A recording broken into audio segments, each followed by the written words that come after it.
पटना बिहार से मैं Amitabh Kumar Das, IPS 94 batch, और आप देख रहे हैं मेरा अपना यूट्यूब चैनल दास बोले बिंदास। साथियों, इस चैनल में मैं आपको ऐसी जानकारियां भी देता हूं जिनको जानना जरूरी है, लेकिन जिनको ज्यादातर लोग नहीं जानते। आज मैं आपको जापान के एक ऐसे पहाड़ की कहानी सुनाऊंगा जिसकी पूजा पूरा जापान करता है। इस पहाड़ का नाम है माउंट फूजी, और ये बहुत रोचक और ज्ञानवर्धक वीडियो है जिसे आखिर तक दिल थाम कर देखिए। साथियों, सबसे पहले आपको जापान के बारे में कुछ बता दूं। जापान जो है एक छोटा सा खुशहाल देश है, और ये कई टापुओं से मिलकर बना है, एक द्वीप समूह है। लेकिन इसमें चार टापू सबसे बड़े हैं। उनके नाम है होक्काइडो, होन्शु, शिकोकू और क्यूशु। ये चार सबसे बड़े टापू हैं जापान के। इसमें जो होन्शु टापू है, ये माउंट फुजी उसी टापू पर स्थित है। और इस माउंट फुजी के बारे में मैं बता दूं कि ये जापान का सबसे ऊंचा पहाड़ है। इसकी चोटी सबसे ऊंची चोटी है। और इसके बारे में बता दूं कि ये एक ज्वालामुखी है जिसे इंग्लिश में वॉल्केनो कहते हैं। ज्वालामुखी के बहाने में आपको थोड़ा भूगोल पढ़ा दूं।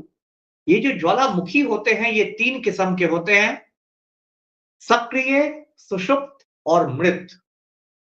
जो सक्रिय ज्वालामुखी होते हैं, एक्टिव होते हैं, उससे हमेशा आग निकलती रहती है, धुआं निकलता रहता है, लावा निकलता रहता है। उन्हें सक्रिय ज्वालामुखी कहते हैं। जो मृत ज्वालामुखी होते हैं, वो बिल्कुल मर चुके रहते हैं, जैसा नाम से ही स्पष्ट है, और अब वो सिर्फ एक पहाड़ की तरह रह जाते हैं, जिसके ऊपर में एक गड्ढा रहता है जिसको क्रेटर कहते हैं। क्रेटर में भी पानी भर जाए तो वहां झील बन जाती है।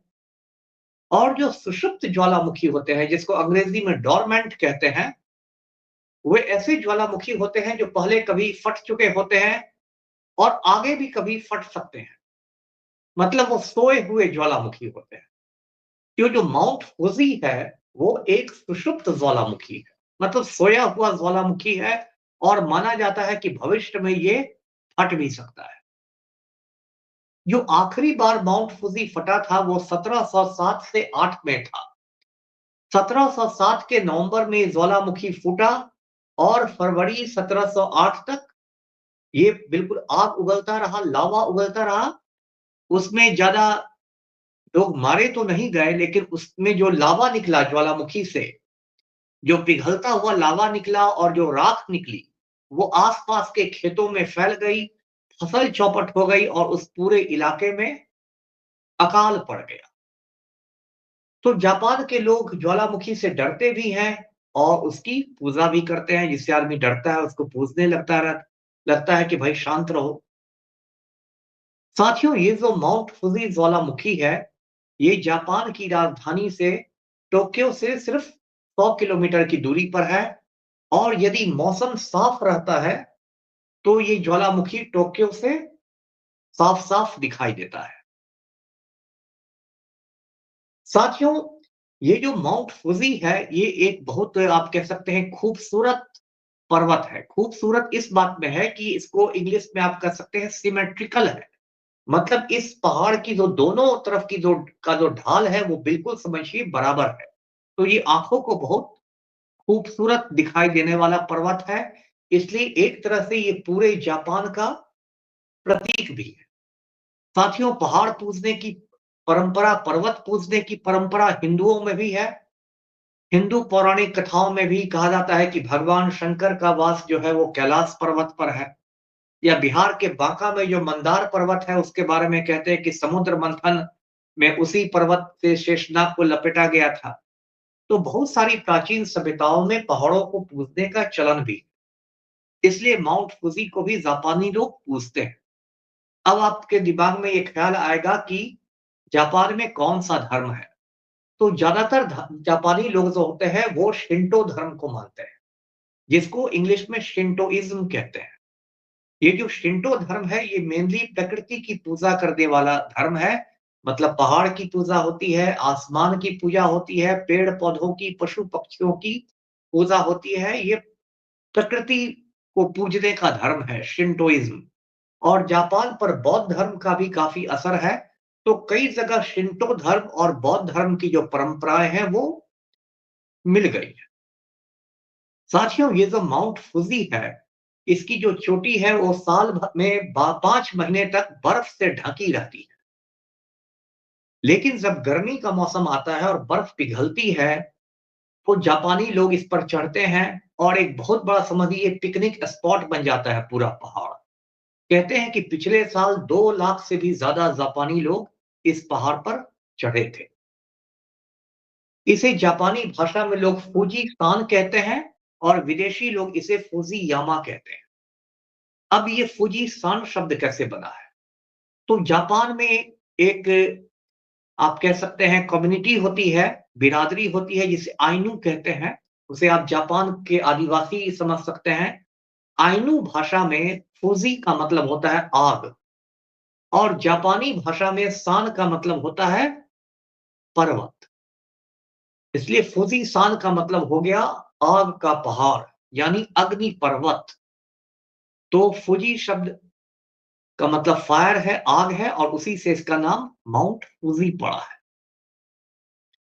साथियों, जो जापान का समाज है वो पुरुष प्रधान समाज है, पितृसत्तात्मक समाज है और जापान में खास के पुराने जमाने में महिलाओं के साथ बहुत भेदभाव हुआ करता था। आज भी होता है, पहले से बहुत स्थिति बेटर हुई है, लेकिन आज भी महिलाओं के साथ भेदभाव होता है। तो प्राचीन जो जापान का समाज था, उसमें फुजी पर्वत पर महिलाओं को चढ़ने की पाबंदी थी। यानी कि कोई भी महिला फुजी पर्वत पर नहीं चढ़ सकती थी, सिर्फ पुरुष ही चढ़ सकते थे। खैर अब ज़माना बदल गया है, अब तो महिलाएँ भी फुजी पर्वत पर चढ़ती हैं। साथियों, ये जो माउंट फुजी है, इसको लेके जापान में बहुत सारी परंपराएँ, बहुत सारी तस्वीरें, बहुत सारी मूर्तियाँ हैं और जापान के एक कलाकार थे जिनका नाम था होकुसाई। उन्होंने लकड़ियों से बहुत की मदद से बहुत सारी कलाएँ बनवाई और उसको कहते हैं 36 व्यूज़ ऑफ फुजी। यानी कि अलग-अलग कोणों से उन्होंने फुजी पर्वत के 36 कलाकृतियाँ बनवाई, जो कि आज तक जापान में बहुत पॉपुलर है।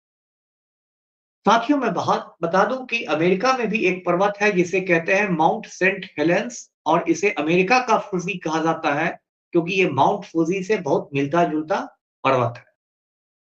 साथियों, मैं आपको ये बात भी बता दूँ कि सन 2013 में यूनेस्को ने माउंट फुजी को विश्व धरोहर घोषित किया। अब आप कहेंगे कि यूनेस्को क्या है? तो यूनेस्को जो है वो संयुक्त राष्ट्र की एक इकाई है, एक अंतरराष्ट्रीय संस्था है। यूनेस्को का मुख्यालय पेरिस में है, फ्रांस की राजधानी में। और यूनेस्को जो है वो दुनिया की विरासतों को विश्व धरोहर घोषित करता है। बिहार में भी यूनेस्को के 2 विश्व धरोहर हैं। एक है बोध गया का महाबोधि मंदिर और दूसरा है नालंदा विश्वविद्यालय के खंडहर। बिहार में यूनेस्को के ये 2 विश्व धरोहर हैं। तो 2013 में माउंट फुजी को यूनेस्को ने भी विश्व धरोहर घोषित किया। साथियों, माउंट फुजी अगर सच में भविष्य में फटता है, तो बहुत बड़ी तबाही आ सकती है। टोक्यो और योकोहामा जापान के जो बड़े-बड़े औद्योगिक शहर हैं, टोक्यो तो राजधानी ही है, वो हो सकता है माउंट फुजी उसकी पूरी तबाही का सबब बन जाए। लगभग 2000 साल पहले ऐसे ही माउंट वेसुवियस नाम का ज्वालामुखी फटा था, तो उसने कई शहरों को मिट्टी में मिला दिया था। माउंट वेसुवियस पर मैं अलग से वीडियो बनाऊँगा। तो आज का ये वीडियो माउंट फुजी पर था। वीडियो को लाइक करें, शेयर करें, चैनल को सब्सक्राइब कीजिए। धन्यवाद। जय हिंद।